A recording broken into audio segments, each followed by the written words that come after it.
ছোট্ট বানরছানা পাঁচ এখন বিশ্বজুড়ে আবেগের প্রতীক। একটি ওরাংওটাং পুতুলকে মা ভেবে বুকে জড়িয়ে ধরার তার হৃদয় বিদারক দৃশ্য সামাজিক যোগাযোগ মাধ্যমে ভাইরাল হওয়ার পর কোটি মানুষের চোখ ভিজেছে। 2025 সালের জুনে জন্ম নেয়া পাঞ্চের জীবনের শুরুটাই ছিল শূন্যতায় ঘেরা। মানুষের যত্ন আদর পেলেও অবুঝ মন যেন খুঁজে ফিরেছে মায়ের গন্ধ, নিরাপদ আশ্রয় আর পরিচিত উষ্ণতা। অন্য বানরদের দলে মিশতে গিয়ে বারবার প্রত্যাখ্যাত হয়ে একসময় একটি নরম পুতুলি হয়ে ওঠে তার পৃথিবী, সঙ্গী আর ভয়ের মুহূর্তের একমাত্র ভরসা। পাঞ্চকে সান্ত্বনা দিতে চিড়িয়াখানার কর্মীরা প্রথমে তোয়ালে দেন, কিন্তু তাতে কাজ হয়নি। পরে তাকে একটি নরম ওরাংওটাং পুতুল দেয়া হয়। এখন কেউ তাকে ভয় দেখালে বা তাড়ালে পাঞ্চ পুতুলটিকে শক্ত করে বুকে জড়িয়ে ধরে, যেন সেটাই তার মায়ের মতো আশ্রয়।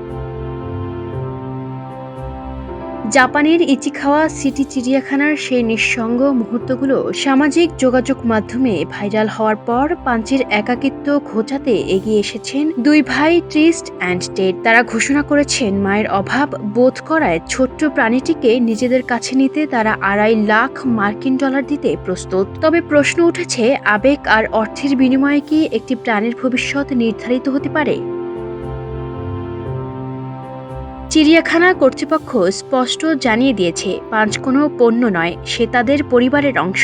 বিপুল অঙ্কের অর্থ তাদের সিদ্ধান্ত বদলাতে পারেনি। কর্তৃপক্ষের মতে, পাঞ্চকে নতুন পরিবেশে সরিয়ে নেওয়া মানে তাকে আবারও অনিশ্চয়তার মুখে ঠেলে দেয়া। তার বদলে ধীরে ধীরে নিজ প্রজাতির সঙ্গে খাপ খাইয়ে নিতে বিশেষ প্রশিক্ষণ দেয়া হচ্ছে, যাতে একদিন সে সত্যিকারের স্বজনদের মাঝেই আশ্রয় খুঁজে পায়। বর্তমানে 7 মাস বয়সী পাঞ্চ আগের তুলনায় কিছুটা সামাজিক হতে শিখেছে। অন্য বানরছানাদের সঙ্গে খেলাধুলার চেষ্টাও করছে। তবু ভয় পেলে বা নিজেকে একা মনে হলে ছোট্ট হাত দুটো আজও খুঁজে ফেরে সেই পুরনো নরম পুতুলটিকে।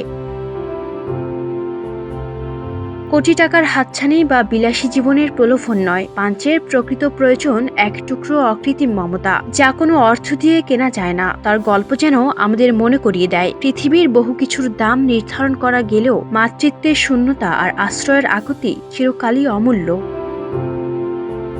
Ayesha Akter Swarna, Campus Times.